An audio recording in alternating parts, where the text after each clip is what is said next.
Fight for Elizabeth. Jarmo Palomaki. Chapter 1.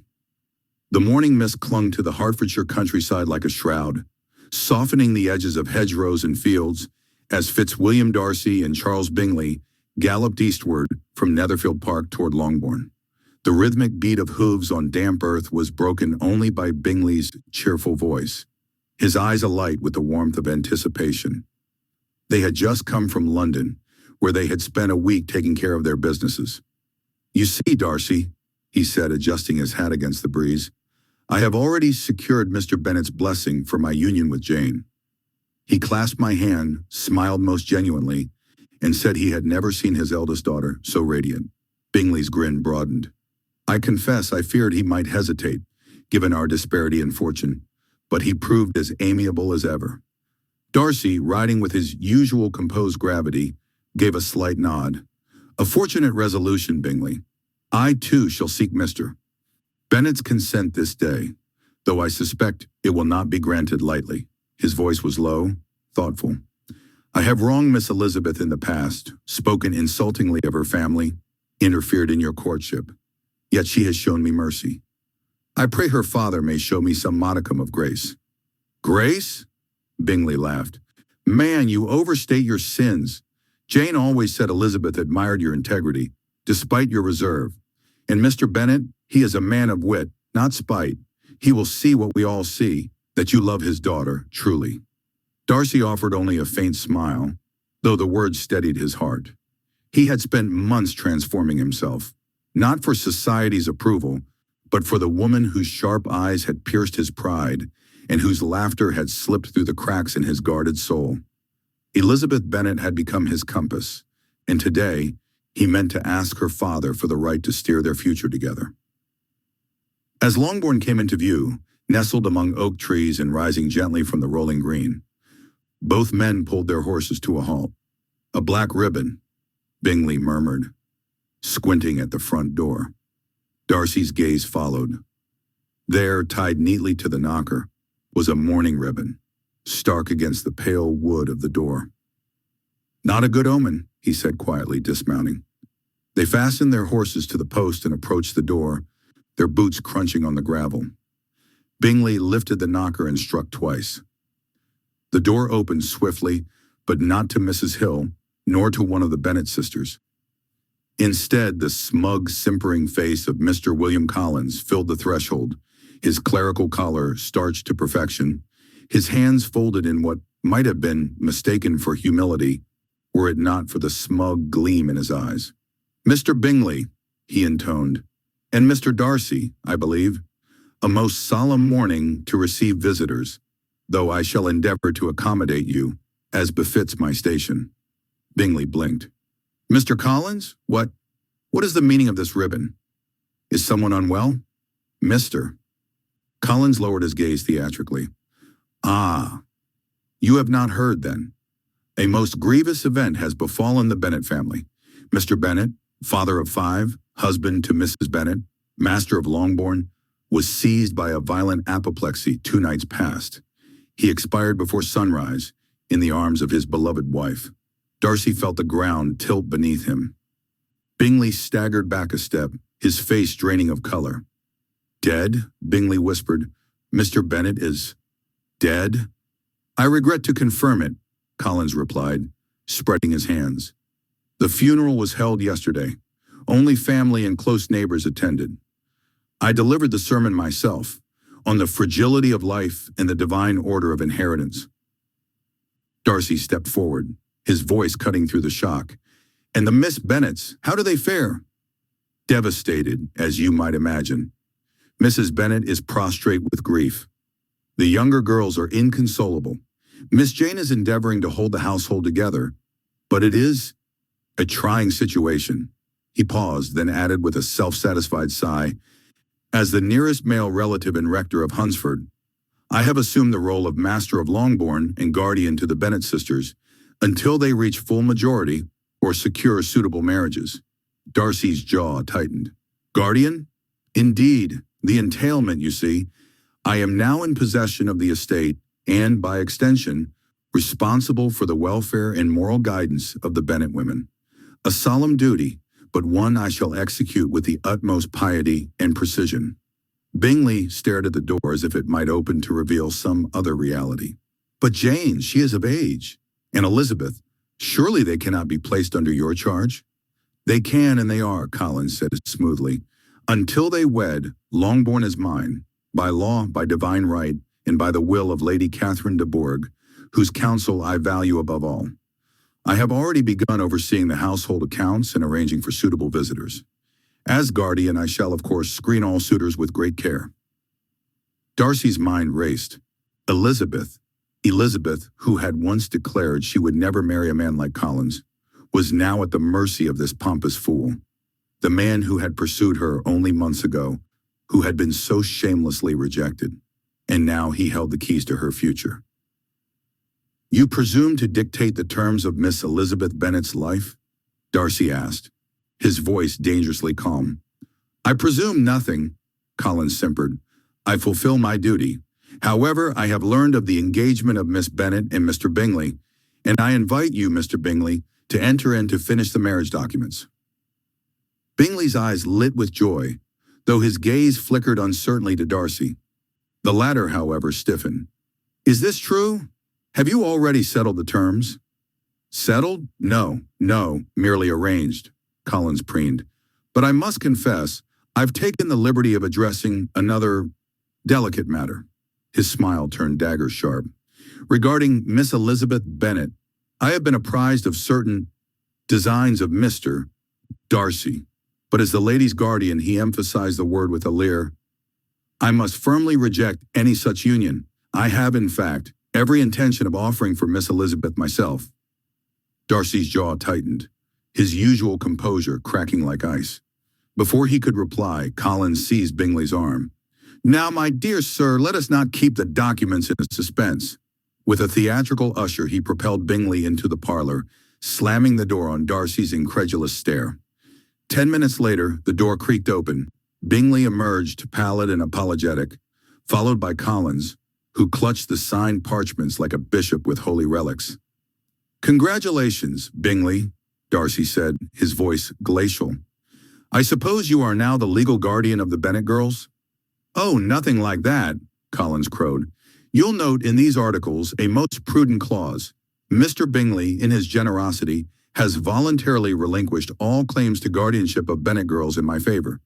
A wise man recognizes the value of foresight, don't you think?" Bingley winced. "I'm afraid I didn't observe the clause at the time, sir. I was distracted by the joy of the occasion." He glanced at Darcy, shamefaced. "I never meant—" "Of course not," Darcy cut in, his tone hollow. He turned to Collins. "You've overreached, Collins.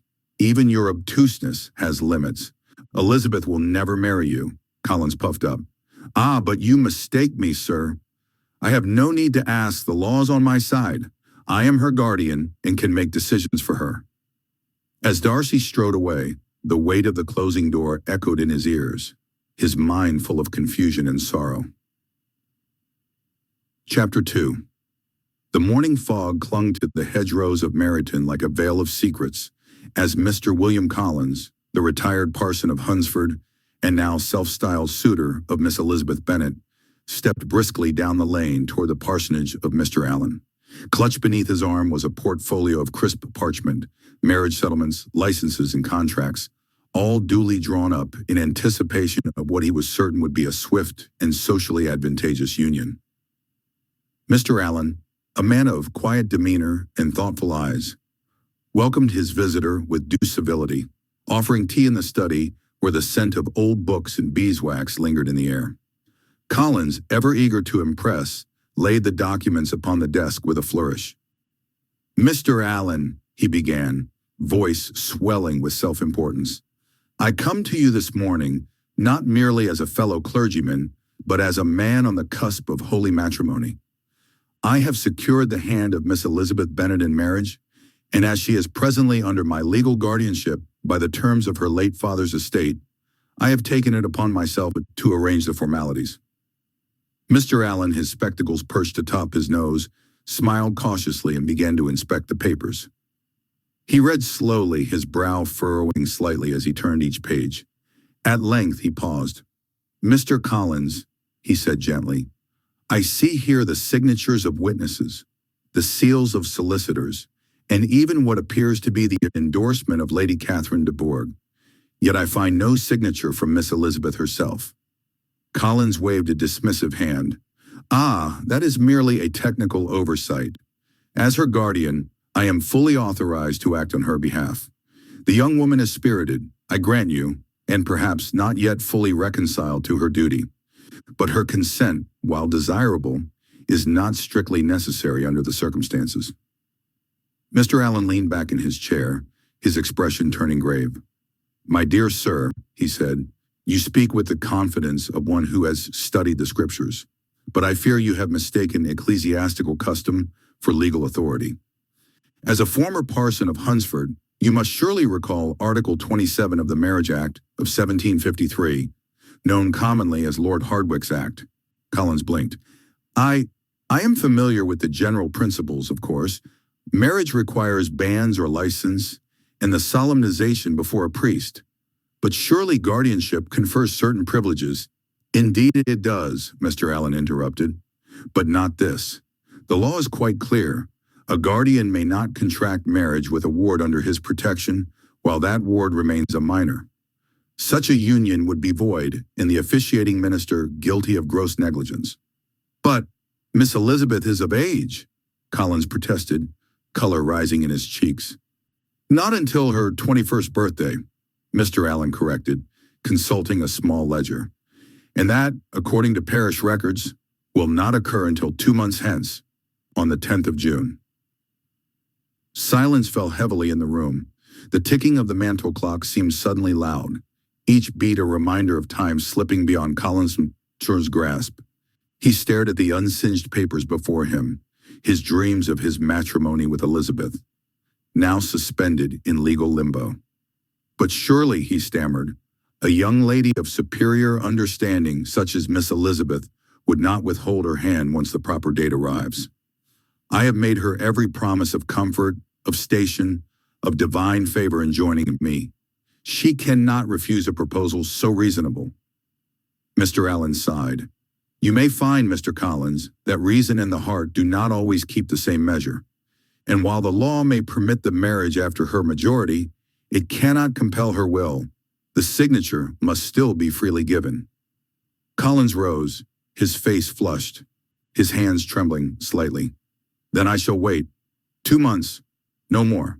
I will impress upon her the dignity of the offer, the expectations of Lady Catherine, the certainty of my affection." "And if she still says no?" Mr. Allen asked quietly.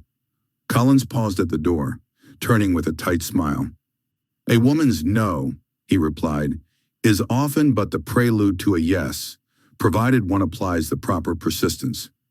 I have no doubt divine providence will guide her to accept me in due time." With that, he departed, the portfolio tucked firmly under his arm, the documents still unratified. "But as the door closed, Mr. Allen remained at his desk, gazing at the unsigned papers with a look of quiet concern. He had performed many marriages in his time, some joyful, some fraught, but he could not shake the feeling that this one, if it ever came to pass, would be founded on coercion, not consent. Outside, the fog began to lift, and the sun broke through, casting long shadows across the road to Longbourn. There, 2 months remained on the calendar, and in that span, much could change. For Elizabeth, for Collins, and for the quiet laws of love and liberty that no parson, however self-assured, could truly override. Chapter 3. The road from Netherfield Park to Meryton was a ribbon of mud and moonlight, winding through fields that had been washed white by the recent rain. Mr. Fitzwilliam Darcy, his riding coat buttoned to the chest and his hat tipped low against the chill, rode in a measured, unhurried pace that betrayed neither anxiety nor impatience. He wanted to visit the bookshop, but his mind as often dwelt on more private affairs. He looked at the road to Longbourn, his heart longing to meet with Miss Elizabeth when he saw her siblings coming. "Mr. Darcy," Jane called, her voice both surprised and delighted. "What a pleasure to see you again." He raised a gloved hand in greeting, his dark eyes flickering with curiosity. "Miss Bennet, Miss Mary, Miss Kitty, and Miss Lydia, what brings you here? I thought you were all still engaged in the arrangement of the new ownership in Longbourn." Jane's smile faltered for an instant as she glanced over her shoulder toward the great windows of Longbourn, where a faint amber light still glimmered. "We just wanted to take a short walk. The girls," she gestured to the trio, "have been told they may accompany me to Meryton. But there is another matter that weighs upon my sister." At the mention of the name that had haunted him these past months, Darcy's brow tightened. "Miss Bennet, you mean Miss Elizabeth?" Jane's eyes fell to the ground for a heartbeat, then rose, steady and clear. "Yes, I fear she is being held against her will. Mr. Collins, her guardian, has locked her in her room on the second floor. He says it is for her own good. He wishes to secure her marriage when she comes of age, which by his reckoning is in 2 months' time." A cold shiver ran through Darcy's veins, not from the night air but from the injustice of the thought. He had known of Collins's absurd ambitions, of his absurd insistence upon arranging favorable matches for his wards. But this was a grievous abuse of power. "Locked her in?" he asked, his voice low, the tip of his tone edged with something that might have been anger, or perhaps a fierce protectiveness. "And she cannot leave the house at all?" "Her window faces the west garden, but it is high. No one of her own making could reach it. Mr. Collins has taken great pains to ensure that any attempt at flight would be impossible. He has even placed a guard in the hall, and the key to her bedroom is held beyond the servants' reach." Darcy's gaze roved over the procession, finally settling on Lydia, who was busy mimicking a horse's gallop with her tiny hands, and on Kitty, whose eyes widened with a mixture of fear and excitement. Mary, ever the quiet observer, seemed to read his expression as if it were an open book. "My dear Miss Jane," Darcy said, his words measured, "if what you say is true, then a grave injustice has been wrought upon Miss Elizabeth. There is but one remedy that comes to mind, and I will see it through personally." A startled gasp escaped from the youngest siblings, and Jane clutched Darcy's arm with a gratitude that made his heart race. "You would help us?" she whispered, half in disbelief. "My carriage can bear a ladder, and I shall take it to Longbourn this very night." Darcy's voice was steady, his resolve firm. "We shall meet in the garden at 2 o'clock in the night, when the household servants are at their evening rest. The lanterns will be out, and the rain will have ceased. In that moment, I shall provide the means by which Miss Bennet may escape her confinement." The plan, simple yet daring, unfolded in Darcy's mind with a clarity he had rarely felt before. He imagined the heavy oak ladder, each rung a promise, being lowered through the narrow window of Elizabeth's second-floor chamber, the rusted iron latch unbolted with deft fingers, and the girl, trembling yet resolute, climbing down into the night's embrace. He pictured the cool, damp air of the garden, the scent of wet earth, and the faint glow of the moon guiding her to safety.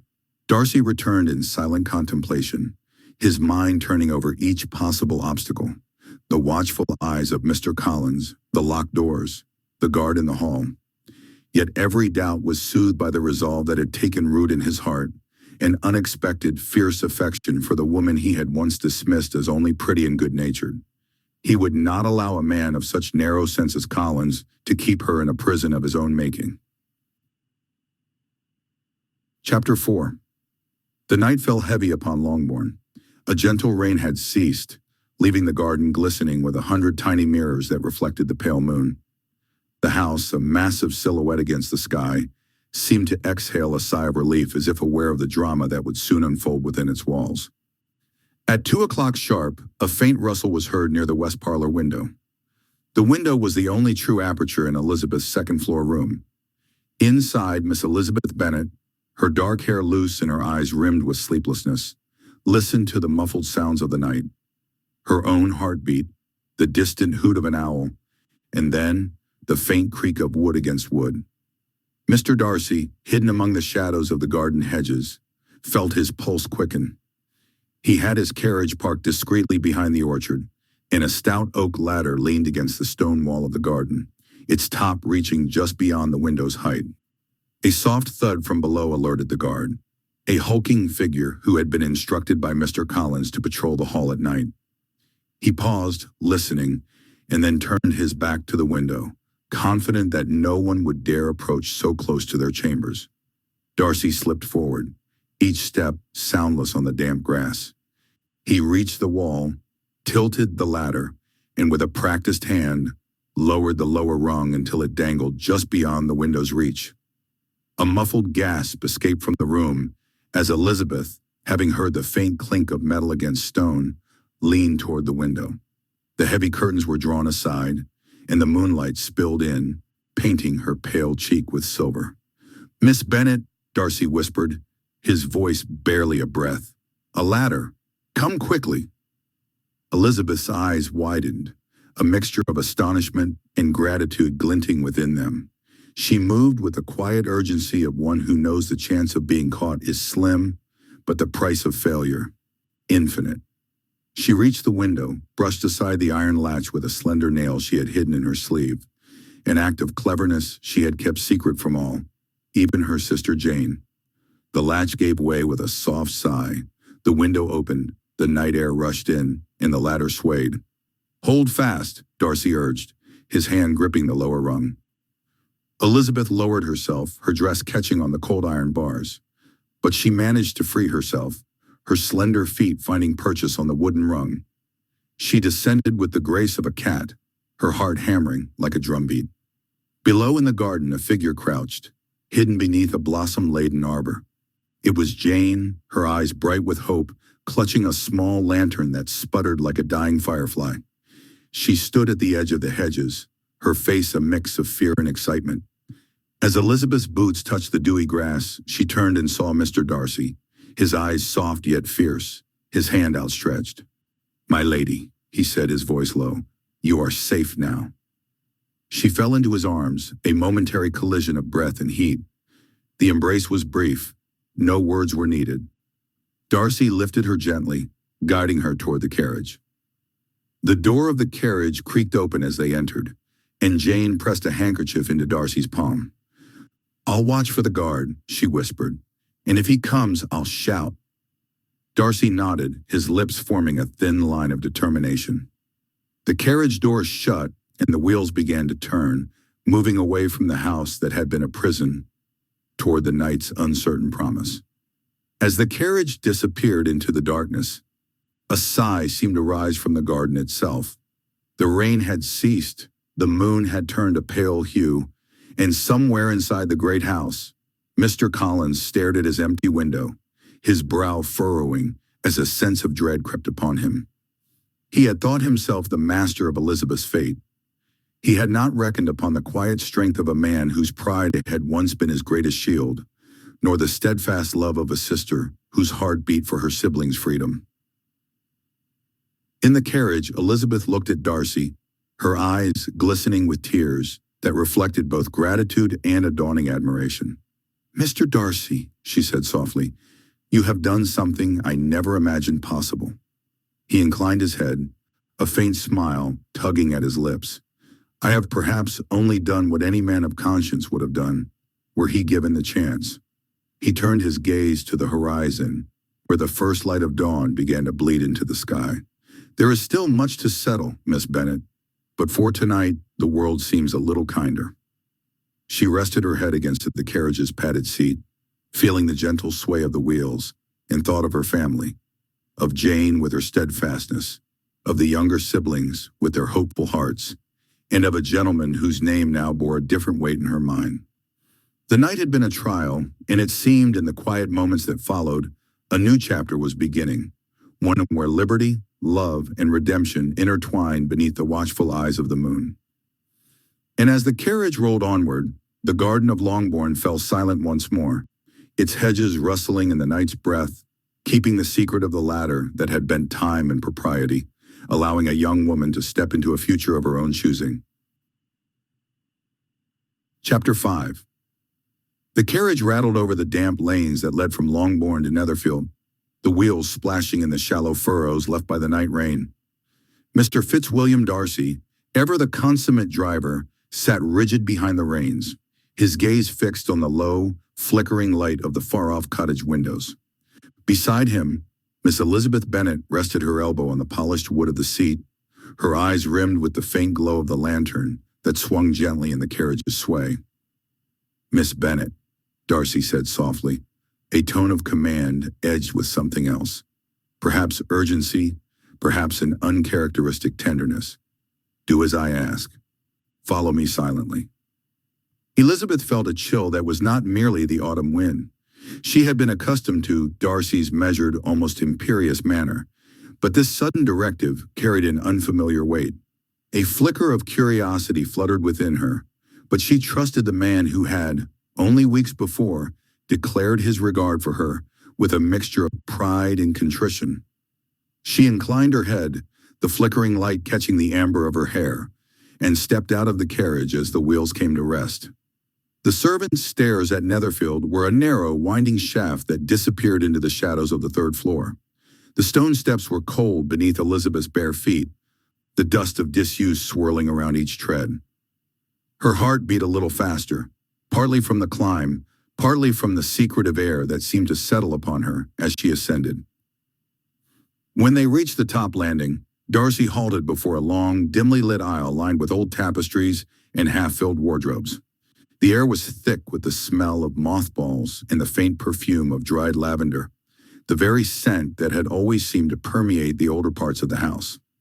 At the end of the aisle, a low, unadorned panel of wood stood slightly ajar, its hinges rusted by years of neglect. Darcy's hand, usually so steady, trembled ever so lightly as he reached for the hidden latch concealed within a carved lion's head. With a soft click, the panel swung inward, revealing a narrow doorway that led to a room no one in Netherfield seemed to know existed. "It has been there for a long time," Darcy whispered, his voice echoing off the stone walls.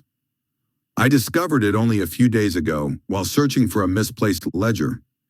Mr. Bingley, even in his most inquisitive moments, has never seen it." Elizabeth stepped forward, her eyes widening as she took in the secret chamber. The room was modest, no more than 10 feet in length, with low vaulted ceilings that seemed to hold the night sky itself. A small hearth, now radiating heat, lay against one wall, and a simple wooden bed, draped in a quilt of muted green, stood in the center. Shelves lined the opposite wall, stocked with fresh linens. A sack of hardtack, a few jars of preserved fruit, and a small brass kettle. A modest chest of drawers held a selection of clothing, fine yet practical, suitable for travel. "This is extraordinary," Elizabeth said, her voice a mixture of awe and a flicker of amusement. "And you intend to— what, keep me here?" Darcy's brow furrowed, his shoulders rigid with a resolve that seemed to press the very stones of the room. "Miss Bennet, you must understand, the events of the last fortnight have set in motion forces beyond either of our control. I have arranged for a carriage to take you to my house in London as soon as possible.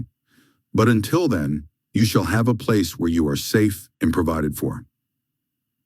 He gestured toward the hearth, where a small fire had already been coaxed to life, the embers casting a soft amber glow that illuminated the room's modest comforts. Elizabeth's mind raced. In the weeks since their abrupt engagement, she had been the subject of relentless scrutiny. Pamphlets, letters, and idle chatter in drawing rooms across the shires turned her private love into a public spectacle. She had never felt the need to flee, but now in the intimacy of this hidden chamber, the protective, almost paternal concern in Darcy's voice struck a chord deep within her. "Mr. Darcy," she said, her tone softened, "if you will permit me, I shall make use of the provisions. Yet I cannot help but wonder why such extraordinary measures are needed for a lady of modest means." Darcy's jaw set, his eyes flickering with something akin to remorse. "Because, Miss Bennet, you are more than a lady of modest means. You are my heart, my conscience, my reason to defy the expectations placed upon my name. The danger of Mr. Collins finding you is severe." He stopped, his breath catching, as he glanced at the door through which he had entered. The carriage was still parked outside, the rain now a mere whisper against the thatch. He glanced back at Elizabeth, his usually impassive face betraying a flicker of vulnerability. "Will you stay here for the night?" he asked, his tone pleading as gently as the wind through the trees. "It will be safer for you this way. I shall attend to your needs before we depart for London. Next evening, a carriage will be waiting at the East Gate. It will bear you to my townhouse, where you shall be welcomed as a guest of honor." Elizabeth, still absorbing the surreal nature of her surroundings, felt a surge of appreciation.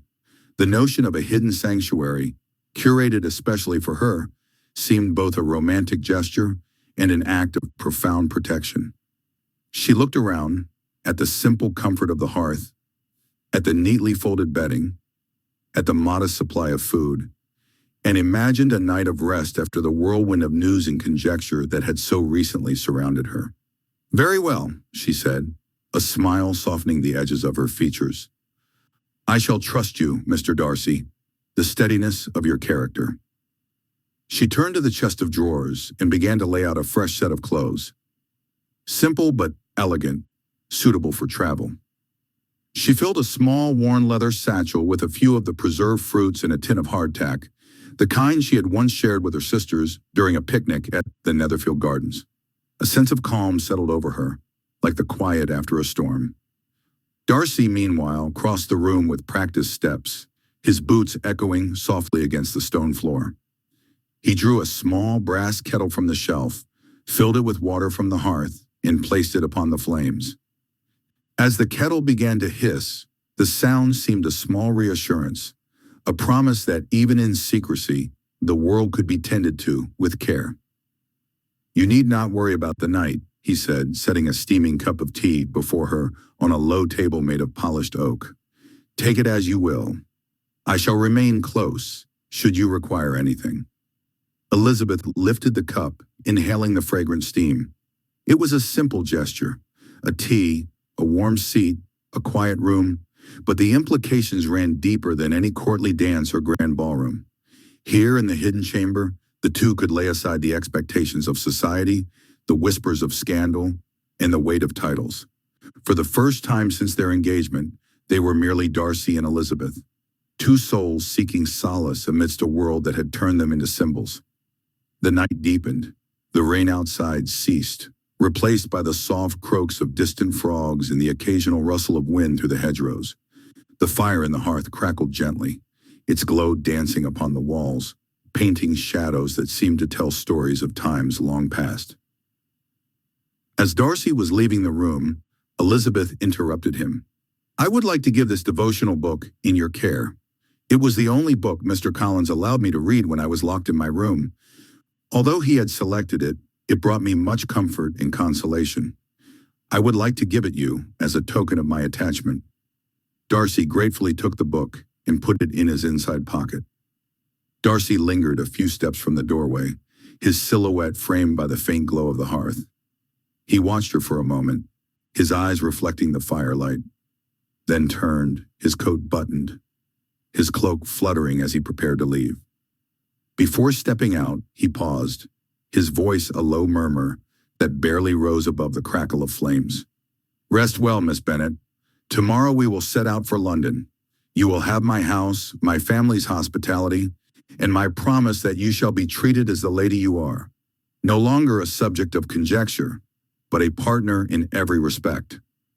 Elizabeth lifted her gaze, meeting his earnest stare. "I thank you, Mr. Darcy, for this night, for your thoughtfulness, and for the trust you place in me." A faint smile brushed his lips, a curve that seemed to warm the very air. He bowed his head in a brief, respectful inclination, as one might in a church before a prayer, and then slipped back through the hidden door, his steps echoing softly as they faded into the stone corridor. The door closed behind him with a muted thump, and the secret room fell back into a gentle hush. Elizabeth, feeling the softness of the quilt against her skin, inhaled deeply, savoring the lingering scent of tea and the faint aroma of lavender that still clung to the tapestries. As Elizabeth settled onto the bed, pulling the quilt over herself, she thought of her family, of the death of his father, and of the arbitrariness of Mr. Collins. She thought of her own mind, which had often wrestled with the expectations placed upon a woman of her standing. In this silent room, the weight of those expectations seemed to lift, replaced by a feeling of gentle safety. She could hear the faint ticking of a distant clock, an echo of time moving forward, and felt a strange comfort in that rhythm. She closed her eyes, allowing the quiet of the night to envelope her thoughts. In that hidden sanctuary, far from the prying eyes of the world, she felt a rare peace, a serenity that seemed to whisper that love, when nurtured with sincerity and shielded with care, could indeed endure any storm. As the embers in the hearth dimmed to a gentle glow, Elizabeth drifted into sleep, her dreams a tapestry of rain-kissed fields, warm tea, and the steady promise of a heart that had, at last, found its refuge. Chapter 6. The morning after the autumn ball at Netherfield Park, Charles Bingley awoke to the sharp, percussive rhythm of knocks on his chamber door. The sun had barely breached the horizon, casting a pale gold over the Hertfordshire countryside, but the urgency of the sound left no room for delay. Rubbing his temples, he called for entry, and his manservant appeared, flustered and breathless. "Sir, there are gentlemen at the front gate, Mr. Collins and a magistrate from Meryton. They insist on immediate audience." Bingley hurried into a dressing gown, his mind racing. By the time he descended to the entrance hall, the visitors had been ushered inside. Mr. William Collins, his parson's wig slightly askew, fidgeted with a pair of spectacles, while Sir William Lucas, the portly magistrate of Meryton, adjusted his gaiters with the solemnity of a man accustomed to authority. "Mr. Bingley," Collins began, his voice a blend of pomposity and desperation, "we come under grave circumstances. Miss Elizabeth Bennet has fled during the night. It is my duty, as her guardian, to recover her at once. I am certain she could not have vanished without aid. I suspect Mr. Darcy of complicity." Bingley's brows knitted in confusion. "Miss Bennet vanished? Good heavens, I know nothing of this." "Perhaps pretending as much," Collins retorted, his tone sharp. "A cunning mind might feign mirth to mask a daring escape. Permit us to search the estate, and I shall ensure her swift return to her proper family." Sir William, less inclined to theatrics, nodded gravely. "A warrant for her whereabouts has been issued. Pray, do not obstruct us." Though puzzled, Bingley, ever the amiable host, relented. "Of course, we shall assist." Unbeknownst to them, up the winding stairs, a hidden door led to a room where Elizabeth Bennet stood, her cheeks flushed from more than the chill of the hidden passage, pressed a hand to her lips to stifle a gasp. Across from her, Mr. Darcy, his expression resolute, had just closed the hidden panel with a soft click. "Are you quite safe?" she whispered. "Quite," he replied, kneeling to meet her worried gaze. "Collis's ramblings will not find you here. My library is my sanctuary, and this," he tapped the shelf-lined wall, "is its best-kept secret. You are hidden from the world, Lizzie, until we determine the next step." Elizabeth's eyes, wide with gratitude, softened. "But why risk so much? My mother will be frantic. My sisters—" "Your foolish guardian plans to marry you," Darcy interjected, his voice gentle but firm. "Your father's death left you a ward to a man who values his decisions above your happiness. You are not returning to Longbourn, not until you choose your own path." Below, the search began. Footsteps echoed as Collins bellowed for every room to be ransacked. Bingley, apologetic but uneasy, guided the men through the house, while Darcy loitered near the library, his presence a silent barrier.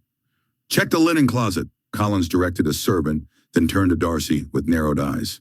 "You, sir, have aided her. Speak plainly. Where is she?" Darcy's jaw tightened. "I have no notion. Perhaps she's taken to the woods? A woman of her wit might find a way to London. You'll not find her here." The magistrate, methodical, began inspecting chambers himself. In the drawing room, maids lifted portraiture. In the east parlor, trunks were flung open. Elizabeth's pulse quickened as the hidden door trembled under a servant's hesitant pat. Darcy, noting the commotion, strode into the hall, his gaze icy. "Sir William, perhaps this display is unnecessary. Miss Bennet's absence may yet be a misapprehension." Collins fumed. Preposterous! A young lady does not simply vanish. Hours passed. As dust settled, the searchers grew weary. Sir William, finding no trace, muttered, "If she is not here, your sanctuary holds nothing, Mr. Darcy. We must cease." Collins, red-faced and mutinous, stormed out. "This is an outrage. I shall return with a dozen more men." Darcy inclined his head. "By all means. Until then, I remain in the dark." Once the estate quieted, he returned to the hidden room. Elizabeth, her composure regained, sat by candlelight. "You risked your reputation for me," she said softly. "My only risk," Darcy replied, taking her hand, "is a life without you in it." And so beneath Netherfield's gilded halls, a secret blossomed, one of defiance, love, and the courage to rewrite fate. Chapter 7. The candlelight flickered violently as Mr. Collins paced the parlor at Longbourn, his footfalls echoing with the fury of a man whose world had tilted precariously. The discovery of Miss Elizabeth Bennet's disappearance had set his nerves ablaze. She had been his intended, his future bride, his rightful possession, and now, thanks to that arrogant, brooding Mr. Darcy, she had vanished. The realization gnawed at him. "She fled," he hissed, his beady eyes narrowing. "That Darcy must have aided her. The villain! The man is a menace, a plague upon society." His voice rose, and then he seized the porcelain teacup on the side table, hurling it against the wall. It shattered with a satisfying crack. "If I rid myself of Darcy, I rid myself of all this turmoil. Elizabeth will return to me. She must." In the heart of Netherfield Park, hidden behind a tapestry-lined corridor in an unused study, Elizabeth pressed her hand to her racing heart. The room, dust-laden and dim, was a sanctuary of sorts, its heavy oak door a barrier against the chaos beyond. Darcy stood beside her, his presence as steady as the evening storm rattling the windows. "We leave at dusk," he said, his voice low but resolute. "The carriage is prepared. My man will take you to London. My own house there. It will be safe." Elizabeth met his gaze, her brows drawn. "And you, sir, will you not come with me?" "I must remain long enough to ensure Collins does not track you," he replied, his jaw tightening. "He is not a man to relinquish his schemes easily. I will follow once the coast is clear." She searched his face, the candlelight catching the shadow of concern in his eyes. "You risk much by aiding me," she murmured. "What if he turns you out of Hertfordshire? Or worse, turns the law against you?" Darcy took her hand, his grip firm. "I would risk the world for you, Elizabeth. You deserve a life unshackled by duty to a man who sees you as a prize to be won." "Mr." Darcy had only just stepped onto the porch when he froze. There, at the edge of the garden, stood Mr. Collins. The man's corpulent frame was hunched against the cold, his face pale and pinched beneath his wig. Yet it was not his presence that struck Darcy. It was the unnatural stillness in his posture, like a coiled spring. "Mr. Darcy," Collins called, his voice oddly high-pitched. "I must speak with you. Now." Darcy's brow furrowed. "Is this about Miss Elizabeth?" Collins did not answer. Instead, he waved a trembling hand toward the forest behind the house, where the trees loomed like sentinels. "Come, there is a clearing where we must discuss matters." "I'm not inclined to follow you," Darcy replied, crossing his arms. The morning sun glinted off the silver buttons of his coat, his calm demeanor a stark contrast to the man before him. Collins' face darkened. With a jerky motion, he pulled a pistol from his coat. Darcy's eyes narrowed. "You are in error, sir. I will not be threatened by—" "Do you wish to protect the girl?" Collins hissed. "Then come, or I swear I will shoot you here in front of the house and claim you attacked me first." Darcy's pulse quickened. He knows about Elizabeth's location. The realization struck like a physical blow. Had Collins discovered the secret room? The hidden panel in the end of the servants' staircase in Netherfield's east wing, where Elizabeth had taken refuge last night. "I will walk with you," Darcy said coolly, his mind racing. But put the pistol away. This farce is neither necessary nor becoming of a man in your position." Collins blinked as if startled by his own boldness, then holstered the weapon. "Good. You are a sensible man. Let us not waste time." The forest swallowed them whole. Pine needles crunched underfoot. The air grew dense with the musk of damp earth. Collins led him to a grove where shafts of light pierced the canopy, casting eerie patterns on the mossy ground. He turned abruptly, his face contorted with a mix of fear and triumph. "You think yourself her savior," Collins spat, "but you are her undoing. You have endangered her future, her very character with your meddling. I am her guardian, her provider. She will marry me and Longbourn will remain in the Bennett line through me." Darcy stepped forward, his voice low but unyielding. "Elizabeth will marry no one but whom she chooses. Your position as her guardian is a farce, Collins. Her father is dead, yes, but his will—" "Silence!" Collins brandished the pistol again, his hands shaking more violently now. "You have stolen her from me, hidden her away like some criminal. But I have a plan. You will duel me here man to man, and if you kill me, your honor is ruined. If I kill you, Elizabeth is free to marry me without your interference." Darcy's jaw tightened. "A duel? With you? You are no gentleman, Collins. This is not a matter to be settled by your theatricals." Collins's eyes gleamed with something between insanity and desperation. "Then I will shoot you here. No witnesses, no questions. You will die as a villain, and I will take her." For a moment the weight of the threat pressed on Darcy, but beneath the bravado he saw the man's cowardice. Darcy met his gaze steadily. "You are mistaken if you believe I fear you." The trees loomed like sentinels as Darcy and Collins reached the glade.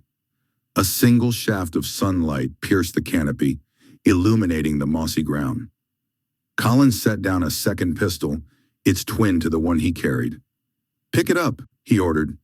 Darcy obeyed, his fingers stiffening around the cold iron. "You are a dead man, Collins," he said. "Even if you kill me, the world will know you as a murderer." Collins's chuckle was wet, almost pitiable. "You think me a fool? I have already written an account of our quarrel, to be delivered to the magistrate should I fail. It names you as the aggressor. A duel resolved by honor. My death a tragic sacrifice for the sake of propriety." His eyes gleamed. "And now fire!" Darcy's pulse thundered. He saw the twitch of Collins's trigger finger, the glint of triumph in his eyes, and then chaos. The shot rang out. Darcy felt the bullet strike his chest like a mallet, a searing heat that stole his breath. He staggered backward, his knees buckling, as the moss cushioned his fall. Collins's pistol smoked, the scent of gunpowder sharp in the air. "Noble, isn't it?" Collins murmured, dropping to one knee beside him. He pressed the pistol into Darcy's limp hand, arranging his fingers around it. A tragic end for a proud man. "Now when they find us, the story will be perfected." He rose, his voice swelling with fervor. "With you gone, nothing will stand between me and Lady Elizabeth. Your sacrifice shall secure her future." Darcy's vision blurred, but his mind remained lucid. Elizabeth.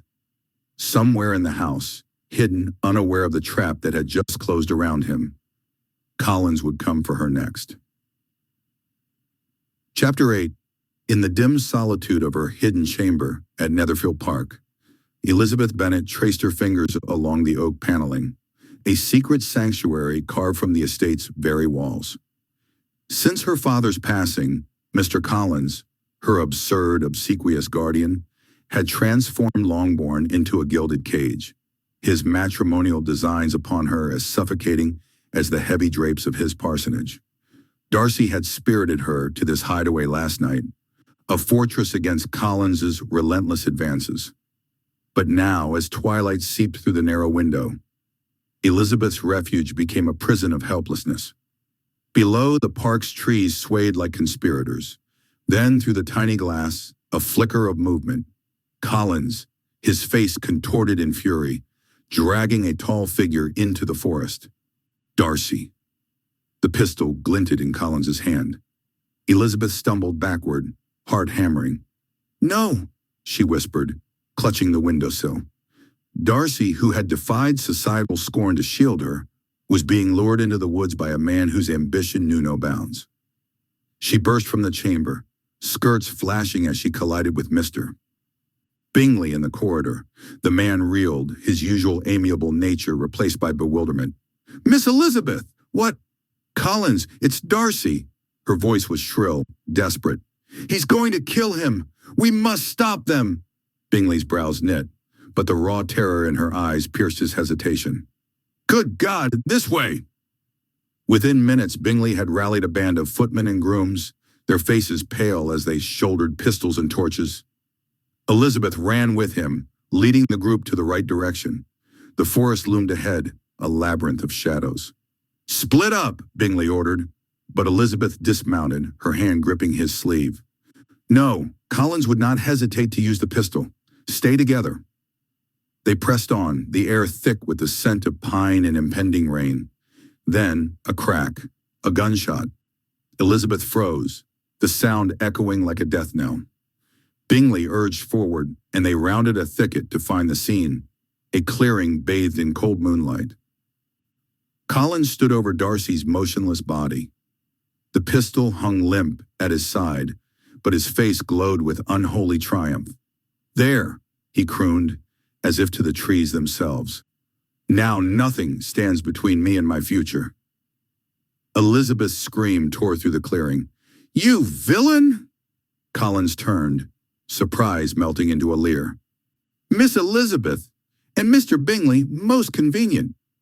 I had hoped to avoid this, but—" He kicked Darcy's wrist, the lack of reaction sending ice through Elizabeth's veins.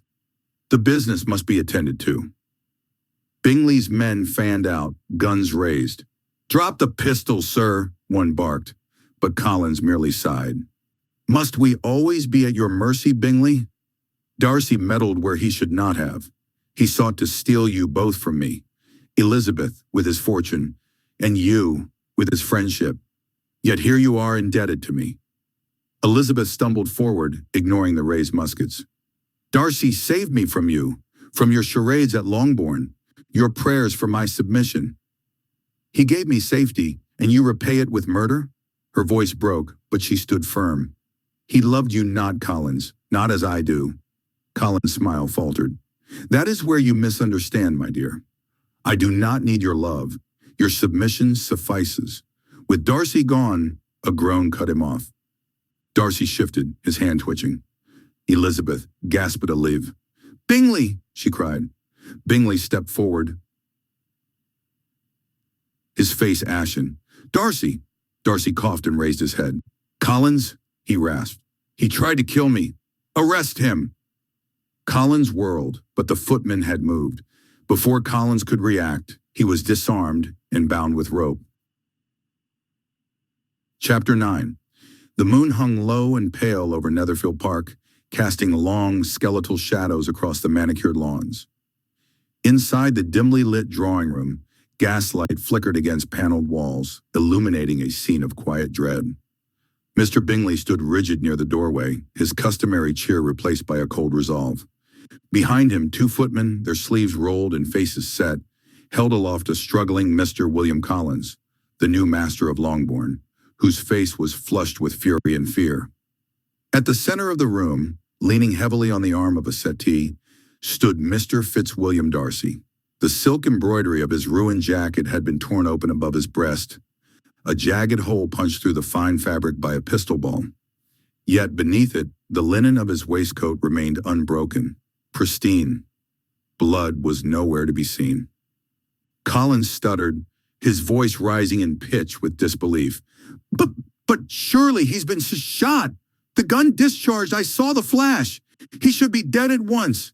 He writhed in the footman's grip, his eyes wide with terror and denial. "You cannot tell me he stands there unharmed?" Darcy did not flinch. Slowly, deliberately, he reached into his inner jacket pocket and drew out a small, leather-bound book, its edges scorched, the spine cracked near the center. He held it up so all might see. A single bullet was embedded halfway through its thick pages, halted by the dense, closely printed scripture. "It appears," Darcy said, his voice low and steady, "that a greater hand than yours intervened this night, Mr. Collins." He turned the book gently in his palm. On the front leather, in delicate gold script, was inscribed, "To Mr. Darcy, with enduring gratitude." E.B. Collins's breath hitched. That is Miss Elizabeth's book, the devotional she carried constantly at prayer. "She gave it to me," Darcy replied. "On the eve she fled Longbourn." A heavy silence fell over the room. Bingley stepped forward, his expression hard. "You came into this house under the pretense of retrieving your ward, Mr. Collins, but afterwards you came armed, driven by malice and pride. You shot a gentleman near to my home. That is attempted murder." "Murder!" Collins shrieked. I meant only to subdue, to reclaim what is rightfully mine. That girl, Elizabeth, is under my guardianship by law. And Longbourn, my estate." "Longbourn was left to you," Daddy said quietly, "on the condition that you provide for the Bennet ladies with honor and protection. Instead, you sought to force Elizabeth into a marriage she abhors. You drove her to flee for her very peace of mind. And when she escaped, with my help, you followed not as guardian, but as predator." Collins paled. She defied her duty. A woman must obey her guardian, her husband." "Elizabeth Bennet," Darcy said firmly, "owes obedience to no man who would cage her spirit. Her father entrusted her care to you, yes, but not her soul, and you have failed in that trust utterly." He turned to Bingley, who nodded. The agreement was that should Mr. Collins be found guilty of misconduct, especially violent crime toward a ward, his claim to Longbourn and guardianship of the Bennet sisters is void under the terms of Mr. Bennet's codicil. Collins staggered back as if struck. "No, that cannot be. I am the heir. The estate is lawfully mine." "Lawfully?" Darcy's voice cut through the room. "You speak of law while holding a smoking pistol? You invoke legality while committing a crime upon another man's property? Your authority was granted in trust, Mr. Collins, not ownership, and that trust is now irrevocably broken." The footmen tightened their grip as Collins began to sob. I only wanted what was mine. I only sought to fulfill my duty." "You sought to control," Darcy said coldly, "to dominate. You feared Elizabeth's independence because it threatened your fragile sense of power. But tonight your actions have sealed your downfall." "What will happen to me?" Collins whispered. Bingley stepped forward. "Constables are already en route. You will be taken into custody. Given the severity of your offense, assault with intent to kill, abuse of guardianship, you will face trial. And if convicted, transportation to Australia is the likely sentence." "Transportation?" Collins gasped. "To the colonies? Exile?" "For 20 years at minimum," Bingley confirmed. "Possibly for life, depending on the court." Darcy closed the devotional book gently and pressed it against his chest, over the spot where the bullet had struck. "I will not die by your hand, Collins, but I will ensure justice does." He turned to the footman. "Take him to the east wing, lock the room, and send word to the magistrate at first light." As they dragged the trembling clergyman away, wailing about his fate, Bingley turned to Darcy. "Are you truly unharmed?" Darcy nodded. "A bruise, perhaps, a reminder, but unharmed, yes." He looked down at the book. "She gave me this during our last meeting at the edge of the woods. She said it had comforted her in times of sorrow. I kept it close, never knowing it would save my life." Bingley sighed. "Elizabeth must be terrified." "She is safe," Darcy said. "She has been under my protection since last night." "And now?" Bingley asked gently. "Now," Darcy said, his voice softening, "she is free. Collins stripped of his power, the threat removed. I will see her return to her family, her sisters, under the protection of Mr. Gardiner. And when the mourning time is over," he paused, a rare warmth in his eyes, "she has agreed to marry me." 2 days later, under a soft spring rain, a modest carriage rolled up the gravel drive of Longbourn. The house stood quiet, its shutters wide, gardens beginning to bloom. Elizabeth Bennet stepped down, dressed in simple gray wool, her eyes bright with cautious hope. Mr. Gardner and his wife followed, having secured the transfer of Longbourn back into the hands of the Bennet family, now managed jointly by Jane and Mary under Mr. Gardner's counsel. Lydia and Kitty, returned from their misadventures, waited inside. Elizabeth walked to the edge of the garden, where a figure stood in the mist, tall, reserved, yet waiting. "Mr. Darcy," she said softly. "Miss Bennet." He bowed. "I trust you are well." "I am," she said, smiling faintly, "much more so than before." A pause. The rain pattered gently on the leaves. "You risked everything," she said, "to hide me, to protect me." "I risk nothing of value," he replied, "compared to the thought of you suffering under that man's control." She looked down, then back at him. "They told me what happened at Netherfield. That the book I gave you stopped a bullet," he said. "A thicker volume than I imagined. Or perhaps it was divinely strengthened." Elizabeth's breath caught. "I gave you that book because it reminded me of you, of quiet strength, of faith in better things. And it saved my life," he said. "I believe that was your doing, then and always." Tears glistened in her eyes. "I never meant for you to face such danger." "No," he said, stepping closer. "But I would face it again. Not for duty, not for pride, but for you." He reached into his coat and pulled out the repaired devotional, the bullet removed, the pages carefully mended.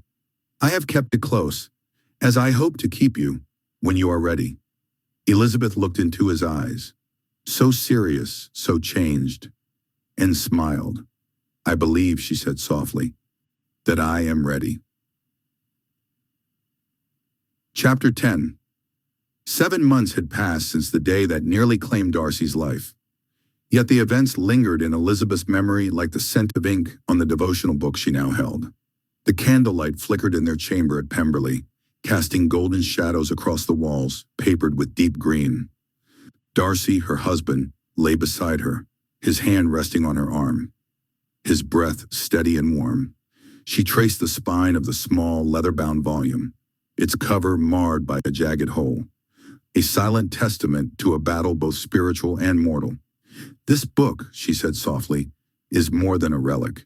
It's a parable." Darcy's eyes darkened with the weight of recollection. "Mr. Collins fired with such certainty," he murmured.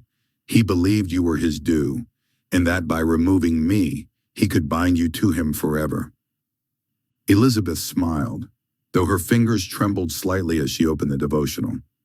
The bullet had torn through most of its pages, yet the last few remained untouched, as if the very thing they spoke of, the power of Christ's death and resurrection, had shielded them.